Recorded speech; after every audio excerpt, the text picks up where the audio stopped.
what if the reason you haven't achieved your biggest goals isn't because you aren't trying hard enough, but because the electrical signal in your brain is literally out of phase with the magnetic field of your heart? Yeah, I mean, it sounds a little wild at first, but today we're looking at the actual physics of why trying harder might be the exact thing keeping you stuck. Right, because we just assume that force equals outcome, like Yeah.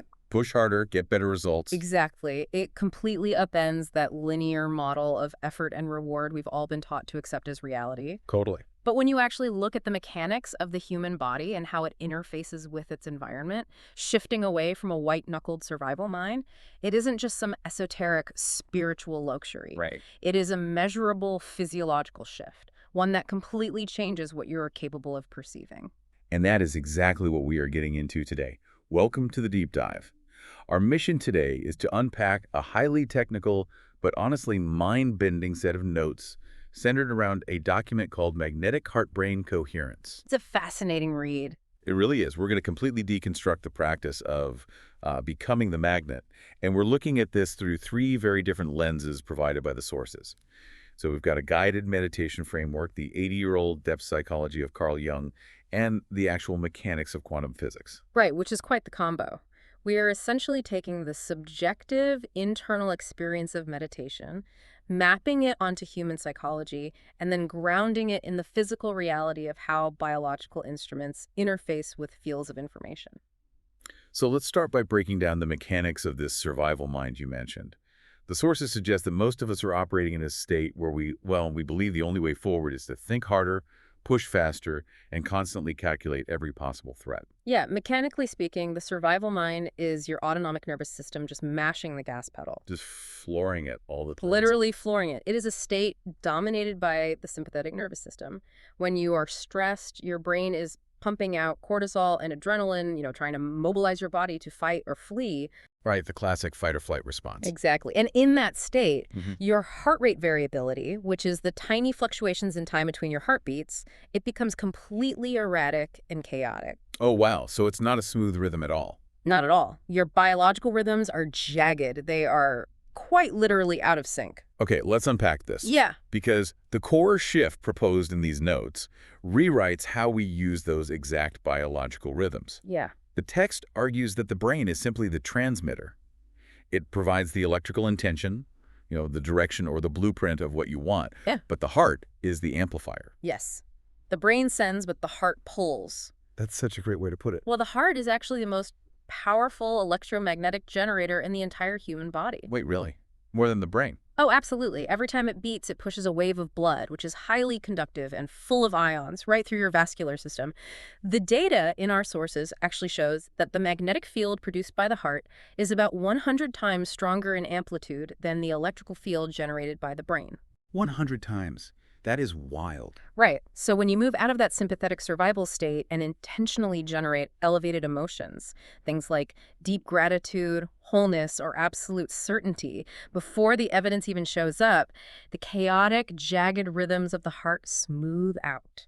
They become organized. Exactly. They become these highly ordered, rolling sine wave patterns. Your breath and your heart rate synchronize.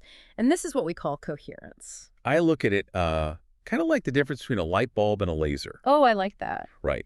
Because a standard 100-watt light bulb scatters energy in every direction. It lights up a room, but it's diffused. That is the survival mind. You're leaking energy everywhere. Right. But a laser takes that exact same 100 watts of energy, Yeah. aligns all the light waves so their peaks and valleys hit at the exact same time, which is coherence, and suddenly it has the power to cut through solid steel. That is a perfect mechanical illustration. You are taking the exact same biological energy and organizing it.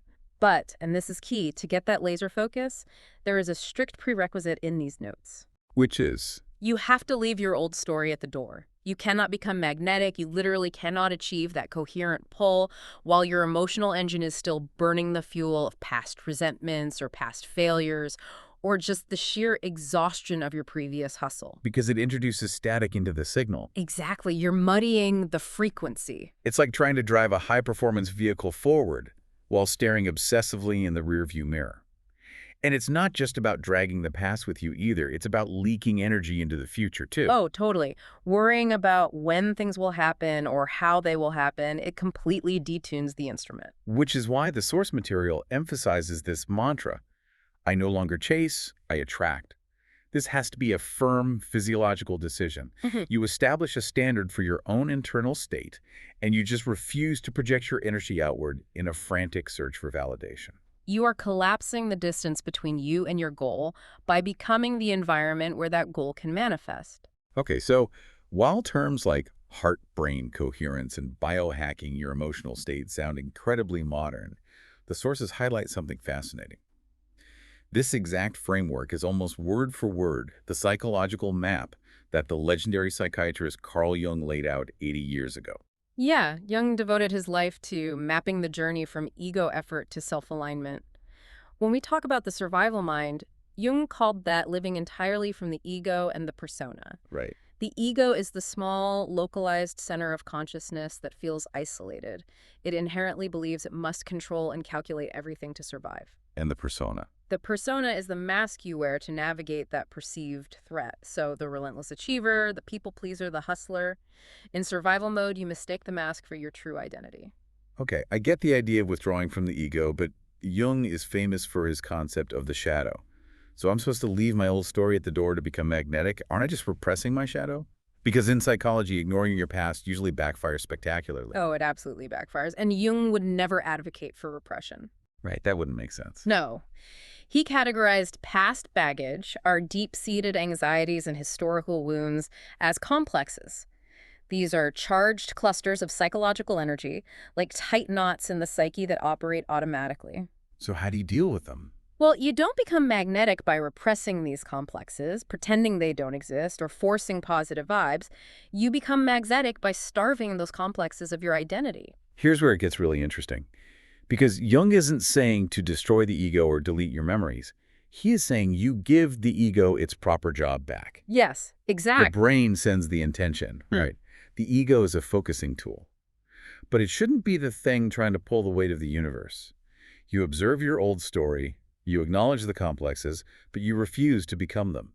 You withdraw your identification. You realize you are the container for the story, not the story itself. And when you stop fighting your own history, you make room for what Jung called the transcendent function. The transcendent function. Right. This occurs when the inherent conflicts within the psyche, the thinking mind versus the feeling heart, the conscious desires versus the unconscious fears, they stop battling. When you achieve that internal coherence, a larger organizing intelligence emerges, which Jung called the self with a capital S. The ego pushes, but the self pulls. Exactly. And according to Jung, when you operate from that coherent center, the outer world starts to mirror the inner world. He called this synchronicity. Right. Synchronicity isn't a causal connecting principle. It describes events connected by meaning rather than a direct chain of cause and effect. Meaning, not cause and effect. Yes. Jung noticed that when a person integrates the ego and the self, things literally constellate around them. You don't get the new opportunity because you forced it to happen through endless networking and burnout. Hustle and grind. Right. The opportunity arrives because your inner state changed and the external world reordered to reflect it. Jung's process of individuation asks a totally different question than the survival mind. Instead of asking, how do I get it? It asks, who must I become so that the thing I want recognizes me? Who must I become? Wow. But, if Jung is telling us that internal alignment literally shifts the external environment, that kind of forces us to look at the actual physics of how the internal and external are connected. It does. I mean, is the mind actually capable of interacting with matter? Or is Jung just speaking metaphorically here? Is this just like the law of attraction dressed up in quantum jargon? Because I have a hard time believing my heart is a literal tractor beam pulling a new client across town directly into my lap. And that is exactly the trap of magical thinking that our source material warns against. Right, we have to be careful there. We do. To understand this, we really have to throw out classical physics. Classical physics views the world as a table of solid billiard balls. If you want a ball to move, you have to hit it with another ball. It requires physical force, chasing, pushing. Okay, so what does quantum physics say? Quantum physics reveals that at the foundational level, reality is not made of solid, distinct objects. It is a field of interconnected information and probabilities, so you aren't magically pulling a physical object toward you.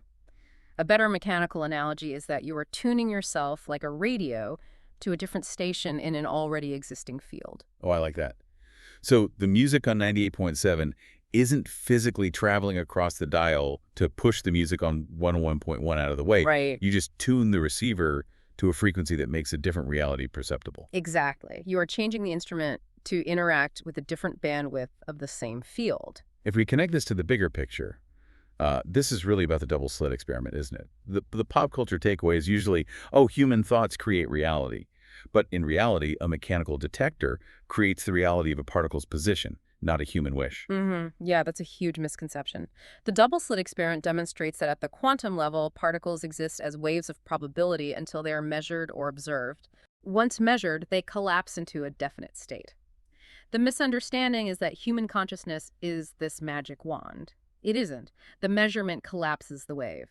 But this is where Carl Jung's multi-decade collaboration with the Nobel Prize-winning physicist Wolfgang Pauli really comes in. Right. They spent years working on this intersection of physics and psychology. They did, and they developed a concept called the unus mundus, the one world.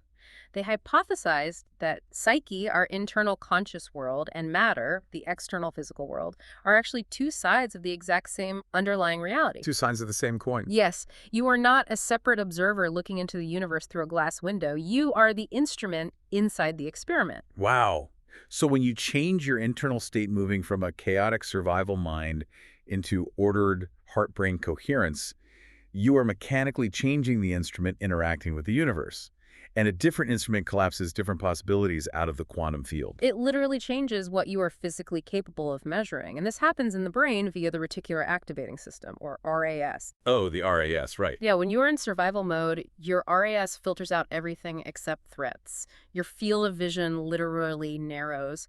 But when you are in coherence, your RAS opens up. You suddenly perceive opportunities, connections, and paths that were always present in the environment, but were completely invisible to a chaotic mind. This is why protecting your emotional frequency is referred to in the sources as physics hygiene. Physics hygiene, yes. I love that term. It's so good. It's not a woo-woo self-care routine. If you have a highly sensitive scientific instrument, you don't store it in a room full of loud vibrations and temperature swings. A noisy instrument cannot measure or receive anything subtle. When you let your environment dictate your mood, you are introducing noise into your own biological instrument. And how we apply this physics hygiene on a daily basis brings us to the concept of superposition. So in quantum mechanics, before a particle is measured, it doesn't exist in just one place. It exists in a mathematical cloud of all possible places at once. Right, and that state of pregnant, vibrant possibility is superposition. It isn't confused. It contains all potentials. It only collapses into a single definite outcome the moment it interacts with the environment. The moment it's measured. Exactly, the moment it is measured. Let's apply this directly to you listening. Right now, psychologically speaking, you exist in a state of superposition. There are two primary versions of you existing at once. Version A is your old story. The survival mind. Right, the familiar dynamics, the anxiety, the exhaustion of forcing things. This version has already collapsed. You have tons of historical evidence for it, and your neural pathways know exactly how to run it. And what's the other version? Then there's version B. This is the new blueprint, the sovereign builder. The version of you that is in heart-brain coherence, that attracts instead of chases. Right now, version B is a wave of potential. It has less historical evidence, but it contains vastly more energy. What's fascinating here is the role of the environment in forcing a collapse. In physics, when a quantum system in superposition gets bumped by a stray photon or exposed to heat or noise, it prematurely collapses. This is called decoherence. Decoherence. The environment effectively measures the system, forcing it to pick a solid state. And in your daily life, the environment is constantly trying to measure you. Imagine waking up in version B. You are a wave of potential. You're feeling perfectly coherent. You walk into the kitchen, but then your spouse makes that one specific passive-aggressive comment they always make. Oh, yeah. Boom. Ooh. That is the photon hitting the particle. Or you check your social media metrics, or you look at a frustrating email. That is the noise. The environment just measured you. And it happens so fast. Instantly. The moment you engage with that static, your nervous system instantly decoheres. You collapse right back into the angry survival mode version A. This is the tragedy of most personal development, honestly. People access version B for 20 minutes on a meditation cushion, and then they spend the next 15 hours letting the chaotic noise of their environment measure them. Right. They collapse right back into their past before the new reality can even take root. So what does this all mean? It means that superposition isn't about sitting around waiting for version B to magically arrive in the mail. It is a minute-by-minute practice of active holding. Active You hold. have to absolutely refuse to collapse version B by re-entering the behaviors and physiological reactions of version A. Mm. You have to learn to stay in that cloud of potential a little longer than is comfortable without panicking and reaching for the familiar stress. It requires immense psychological endurance. You are essentially guarding your internal laboratory. Every time you refuse to engage with the old story, every time you turn away from external drama and return your breath and heart rate to a coherent state, you keep the new possibility alive. You hold the wave open. Yes. If you hold it long enough, your biology and your actions organize around it, eventually collapsing that potential into your material reality. We have covered a massive amount of ground today. From the electrical signals and sine waves in your heart to Carl Jung's shadowed complexes, all the way to the observer effect in subatomic particles. But the through line connecting all these sources is this. You are not a helpless victim of a fixed, concrete reality. Absolutely not. You are an active participant in a field of infinite potential. Your brain sets the destination, but your heart provides the coherent magnetic engine required to keep that new wave of reality alive. And as we close out, there is a really uncomfortable question worth asking yourself today. If every reaction to external noise acts as a measurement that collapses your potential right back into your past self, who or what in your life is currently doing the measuring? Ooh, that's a tough one. Are your daily scrolling habits, your water cooler complaints, or your immediate emotional reactions to emails actively forcing you to collapse into the old version of you long before your new reality even has a chance to take form? Stop letting the noise measure you. Protect your magnet. Hold the tension of those opposites and stay in the cloud of potential. Thank you for joining us on this deep dive. We'll see you in the field.